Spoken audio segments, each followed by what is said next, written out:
పొద్దున్నే దేవతలా కనిపించి నేను చూస్తుంటే నేను పసివాడిగా ఉన్నప్పుడు నా నిద్ర లేపే మా అమ్మ గుర్తుకొస్తుంది. మా అమ్మలాగే నువ్వు కూడా మహాలక్ష్మిలా ఉన్నావు. కాకపోతే ఒకటే తేడా, మా అమ్మ నన్ను తట్టి నిద్ర లేపేది, నువ్వు నన్ను ముట్టుకోకుండానే నిద్ర లేపుతున్నావు. అవును, ముట్టుకోకుండానే నిద్ర లేపటం ఎక్కడ నేర్చుకున్నావు నువ్వు?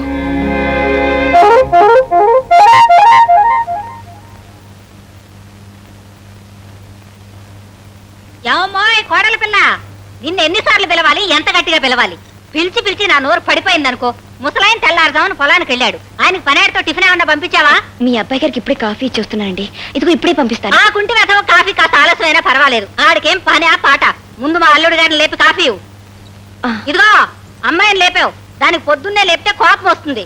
వెళ్ళా. అలాగేనండి. అర్రే అన్ని నా పోలికలేనేవి.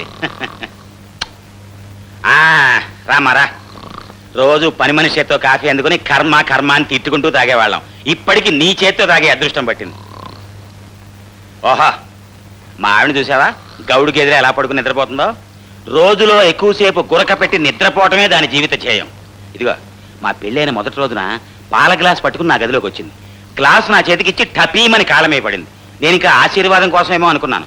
చూస్తే గురక పెట్టి నిద్రపోతోంది. సరే పొద్దున్నే లేపి ఆ తెచ్చిన పాలు దాని చేతే తాగించాను. తాగింది, మళ్ళీ పడుకుంది. నీకో విషయం చెప్పనా?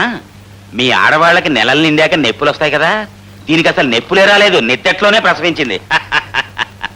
టోటల్గా నేను నీకు చెప్పదలుచుకుంది ఏంటంటే, ఇక్కడ మనం ఏం చేసుకున్నా కూడా దానికి తెలియదు.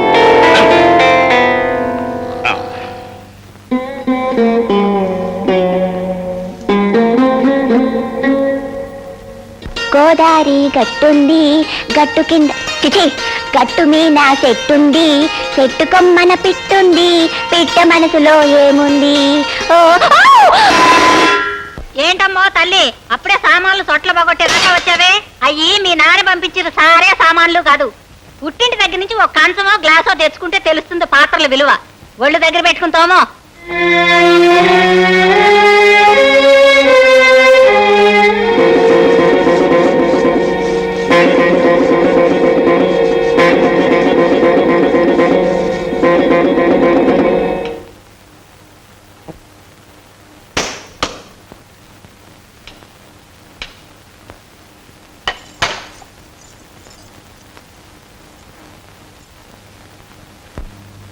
ఏమిటి నాన్న అలా ఉన్నావు?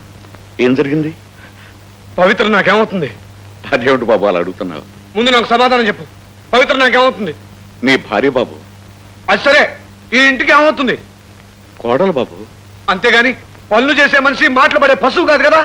ఏమిటి నాన్న, ఏమైంది? ఈ ఇంట్లో ఏమైందో ఏమవుతుందో కాస్త మనసున్న మనుషులకు తెలుస్తుంది. మీకందరికి ఎలా తెలుస్తుంది? అవిటి వాడిని చేసుకున్న పాపానికి ఆవిడ అంత హీనంగా చూడాలా? లేనింటోంచి వచ్చింది కదా అని ఆమె నానా కష్టాలు పెట్టాలా? ప్రతివాడు అనే మాటలు పడుతూ, ప్రతివాడు చెప్పే పనులు చేస్తూ నోరు మూసుకుని పడి ఉండాలా? ఏమిటి చంద్రయ్య, ఏం జరిగిందో సరిగా చెప్పు నాన్న. ఏం జరిగిందా? కట్నం తేలేదని అట్టక మీద సామాన్ అంతా దింపి ఆవిడ ముందు పడేసి తోమ్మంటాం, తిప్పి పడటం, ఇదంతా తప్పు కదా? ఏ 10 మనుషులంతా చచ్చారా? సరే, ఇదంతా ఆవిడని అవమానించడానికే చేశారనుకుందాం. నీ అల్లుడి గారికే మా రోగం వచ్చింది. ఆయన మహారాజు కొడుక, జమీందారు గారు మనవట. సొంతలో పీచు మిఠాయిలు అమ్ముకునేవాడు నాటకం వాడి ఇంటికి అల్లుడు అయ్యాడు. బావ కదా అని ఊరుకున్నాను, లేకపోతే జాతకం బయట పెట్టేవాడిని. అలాంటి సన్నాసికి నా భార్య వేడి నీళ్ళు కాచేవాలా? ఏ తన మొగుడికి కావాల్సిన నీ కూతురు చూసుకోలేదా? పైగా ఆవిడ గారు భార్య పొద్దుట నిద్రలు వస్తే నా భార్య కాపీ పిల్లలు అందించాలా?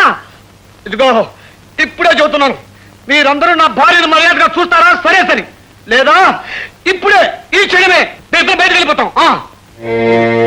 ఉన్న ఒక్క చేత్తో కష్టపడి నా భార్యకు గంజి వెతుకులు పెట్టైనా పోషించుకోగలను. ఏమనుకుంటున్నారో ఏమిటో? నాన్న చంద్రయ్య, అవేం మాట్లాయ్యా. కొత్తగా ఇంటికి వచ్చిన పిల్ల కదా, పనులు అలవాటు అవుతాయని మీ పిన్నం వాళ్ళే చెప్పుండొచ్చు. ఇంతలోనే అంత కోపం అయితే ఎలాగయ్యా? రేపటి నుంచి చూడు, ఈ ఇంట్లో అందరూ ఆ అమ్మాయిని ఎలా గౌరవిస్తారో నీకే తెలుస్తుంది. ఇంతకీ నువ్వు ఫోన్ చేసావా నాన్న? నా తిండి గురించి ఇంట్లో ఎవరన్నా పట్టించుకుంటున్నారా ఏమిటి? నేను బతుకున్నానో చచ్చాను కూడా ఎవరికి అక్కర్లేదు. చంద్రయ్య, దుర్గా,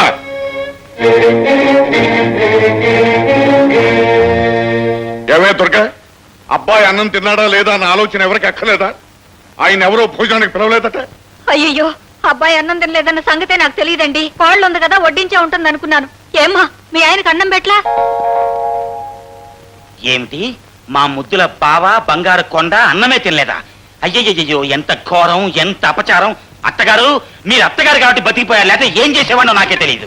అన్నమే తినలేదా? నిద్రమోహమా, మీ అన్నయ్య అన్నమే తినలేదా? సంగతి పట్టించుకోవే. అయ్యయ్యో అన్నమే తినలేదా? బావగారు మీరేం బాధపడద్దు, మీకు స్వయంగా నేను కొట్టిస్తాను. అన్నమే తినలేదా? రండి బావగారు రండి, ఆశీనులు కండి, సరిగ్గా ఆశీనులు కండి. పాపం చాలా ఆకలి మీద ఉన్నారనుకుంటాను. అన్నట్టు చేయి కడుక్కున్నారా? చిచి, మీది అమృత హస్తం, కడుక్కోవలసిన అవసరమే లేదు. మా అమ్మ నాన్న ఆనాడే చెప్పారు నాకు, ఒరే వెధవా ఇల్లరిక పలుడుగా వెళ్ళొద్దురా అని. వినిపించుకోలేదు, ఇక్కడ పని మనిషిగా మిగిలిపోయాను. మామగారు మీరు ఇద్దరు ఆడపిల్లల్ని కనాల్సింది. అదేమిటో అల్లుడు గారు, ఇద్దరు పని మనుషులు దొరికేవారు మీకు. తినండి బావగారు తినండి. నా భార్య ఇంకా భోంచేయలేదు, తను నాతో పాటు తింటుంది. దానికి ఏం చేయమంటారు మమ్మల్ని? పోనీ నేను బయటికి పోనా? అలాగే మరి వీరు మీ కన్న తండ్రి. ఎవరు ఇక్కడ ఉంటాను వెళ్ళలేదు, అందరు వెళ్ళండి. మామగారు మనం చెట్లమటా పుట్లమటా తిరిగొద్దాం, వారి భోజనం అయ్యే వరకు రండి. చిన్నప్పటి నుంచి ఇంతే, అనుకున్న పని జరిగి తీరాల్సింది. పదండి, అన్నీ మా నాన్న బుద్ధులే.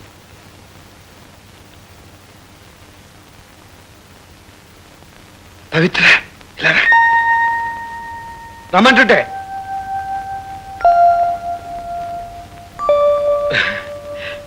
ఎందుకలా భయపడుతున్నావు? నువ్వు ఇంటికి రానివి, కాలు మీద కాలేసి కూర్చో. కూర్చో.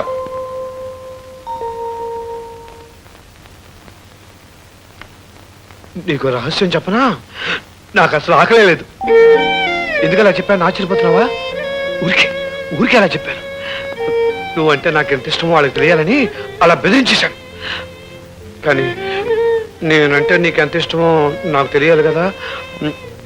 నేను మనసులో ఒకటి అనుకున్నాను, ఆ పని నువ్వు చేసి చూపించాలి.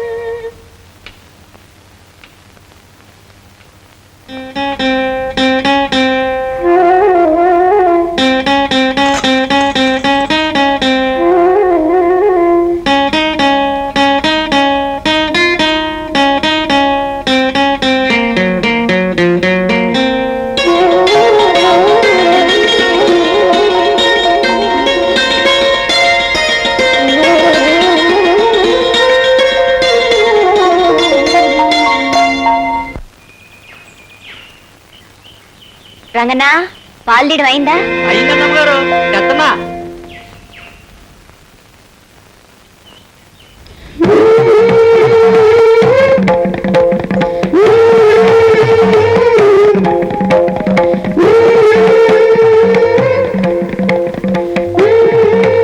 బాగున్నావా? ఒకసారి నీతో మాట్లాడాలి. అలా చెరువు గట్టు దగ్గర రాగలవా? నేనొచ్చింది నీ సంతోషాన్ని పాడు చేయడానికి కాదు, నా సందేహాన్ని తీర్చుకోవడానికి. నిన్ను పవిత్ర, పవిత్ర, ఎవరైనా? మాది పక్క ఊరేనండి. నేను ఒక పావురైన ప్రేమగా పెంచాను. పని మీద పట్నం వెళ్ళొచ్చేసరికి అది నా గూడొదులు పెట్టి వెళ్ళిపోయింది. దాన్ని వెతుక్కుంటూ వెళుతుంటే దాన్ని గొంతు వినపడి ఇక్కడ ఉందేమోనని వచ్చాను. అబ్బా, దాని గొంతు గుర్తుపట్టేంత మచ్చిక చేసుకున్నారనమాట. నాకు పావురాలంటే చాలా ఇష్టం అండి, నేను పెంచుతున్నాను. అదిగో మా పావురాలు, దాంట్లో మీ పావురం ఉందా చూద్దరు కదా. రండి రండి.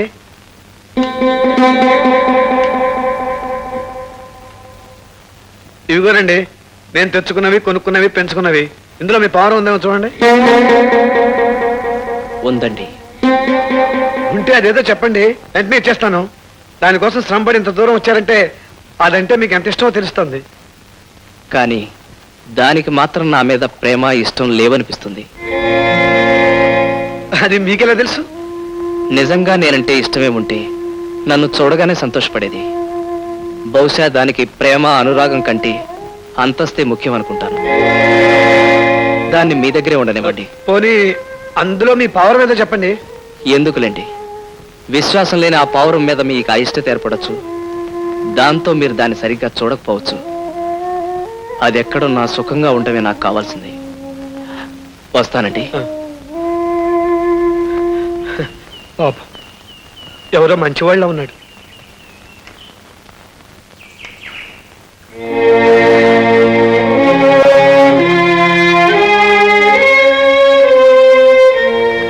మిత్రా కాఫీ పట్టరా.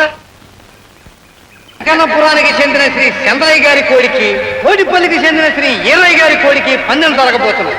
ప్రతి ఏడాదిలాగే పందెం అయిన తర్వాత కోపంతో కొట్లాట్లు దెబ్బలాట్లు చేసుకోకుండా అందరూ ఇందులో పాల్గొనవలసిందిగా కోరుకుంటున్నారు. చంద్రయ్య గారి కోడి గెలుస్తుంది చూడరా. తప్పకుండా గెలుచురా. నా పందెం 100. కొనరా. 100. 50 వందరా. 50 నీకు 100 రా. మా కోడి గెలుస్తుంది. అది, కొడు.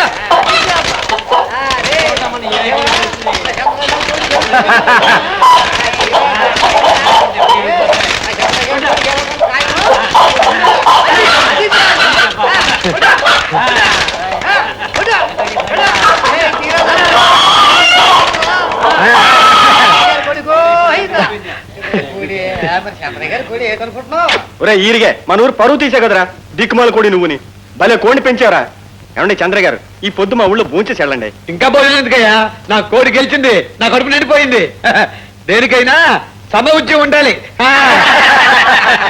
ఏరా కుంటోడా, నీకు సమఉజ్జి కావాలా? ఇదిగో ఏమన్నాను, గుడ్డిగింటి అన్నా ఉంటే మర్యాద దక్కదు. గొప్ప పౌరుషం వచ్చింది రాయ్. ఏరా కుంటోడా, కుంటోని కుంటోడనక చంటోడు అంటారంట. ఇదిగో మళ్ళీ అదే మాట మాట్లాడుతున్నావు. కొంచెం కోపగించు. ఏయ్! కొంచెం ఏ? కొంచెం రా. ఏయ్! కొంచెం రా. ఏయ్, ఏంట్రా? ఏంటి అది? ఏయ్, మాకేం పోదే. చేస్తావేంటి? ఏంటి? కొంచెం రా.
మరేం పర్వాలేదండి, రక్తం పోవటంలో బాగా నీరసంగా ఉంది.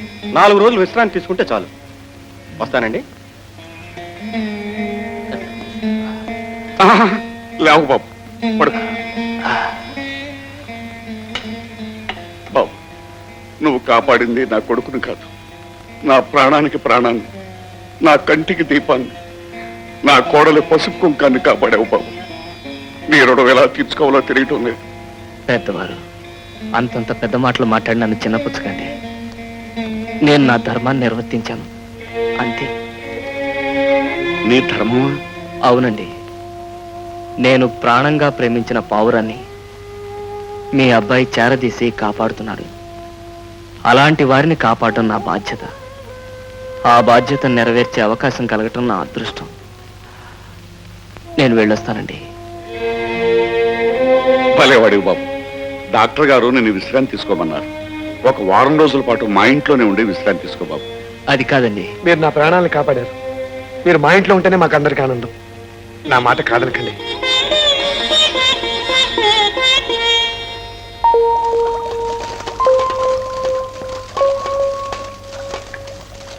పవిత్ర,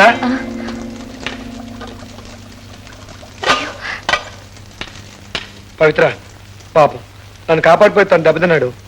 అతనికి తగ్గేవారు మన ఇంట్లోనే ఉంటాడు. అతనికి ఏం కావాలో కాస్త చూస్తా ఉండు.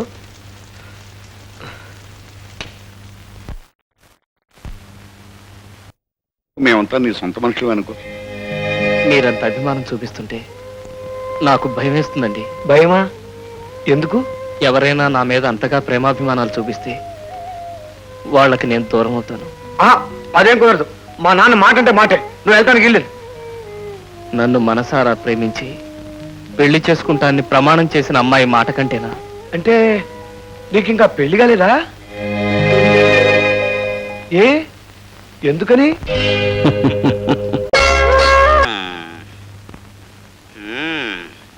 ఉసే ఊర్మిళ, ఆ? మీ నాన్నకి రాను రాని మతిపోతోంది. అదేమిటండి? మరి లేకపోతే ఏంటి? ఆ కుంటాన్ని కాపాడిన కుర్రబెదవని శభాషణ మెచ్చుకుని సాగనంపేక ఇంట్లో పెట్టుకుంటాడేంటి? పైగా వాడు పోతాను మొర్రో అంటుంటే ఉండు నాయనా అని బతిమాలతాడేంటి? అది కాదండి, ఎల్లుండి మన ఊళ్ళో అమ్మవారి జాతర ఉంది కదా, అక్కడ అన్నయ్య కాలు చెయ్యి బాగుండాలని వదిన మొక్కుంది. ఆ అబ్బాయి మనసులో కోరికలు కూడా మొక్కోమని నాన్న చెప్పారు. వాడికి ఏ కోరికలుంటే మనకేమే, అవి తీరకపోతే మనకే సాగనం పేయచ్చు కదా. మీకెందుకండి అంత బాధ? వాడు ఎవరు సొమ్ము తింటున్నాడు అన్నది కాదే ప్రశ్న. రాత్రి అయ్యేసరికి శివరంజన్ రాగంలో ఆ ట్రాజడీ పాటలేంటే బాబు, వింటుంటే నాకు కూడా దుఃఖం వచ్చేస్తోంది. చిలక కొట్టుడు కొడితే అని హుషారు పాటలు పాడొచ్చు కదే. మొదలెట్టావు గురక. జో అచ్యుతానంద జో జో ముకుంద లాలి పరమానంద లాలి గోవింద లాలి